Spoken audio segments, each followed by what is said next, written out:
Yeah, so I had the great chance to talk to Dominic Raab on stage, and we were really talking about efforts to secure critical mineral supply chains across the globe, and what are some tension points around that, or some uncertain points around that. And I would say there are two areas right now that it seems the industry is focused on. One is the election of President-elect Donald Trump in the United States, and key questions around how he could be looking at the energy transition and the critical mineral sphere when he takes office next month.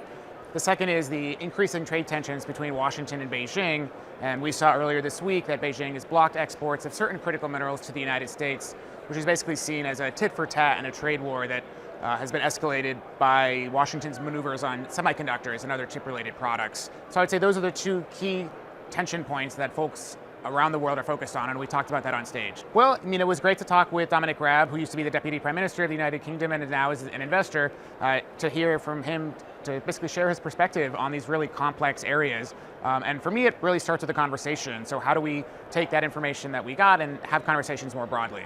Well, it's great to be here to talk about critical minerals. I mean, my day job is as a journalist, and I used to work at the oil and gas industry, and now I write about critical minerals, and they're such an important part of our everyday lives, but I don't see a lot of folks broadly talking about where and how we want to get the building blocks for things like cell phones and laptops and cameras and other things that are ubiquitous everywhere, never mind how we're going to fight climate change, which of course needs a lot more mining. So it gets back to really wanting to be part of those conversations. Well, I mean, there's a lot of people here that have their hands in the pie, so to speak, and so it's interesting to hear their perspectives, hear how they're navigating different projects, and see what their perspectives are on the financial and the regulatory aspects of this entire transition.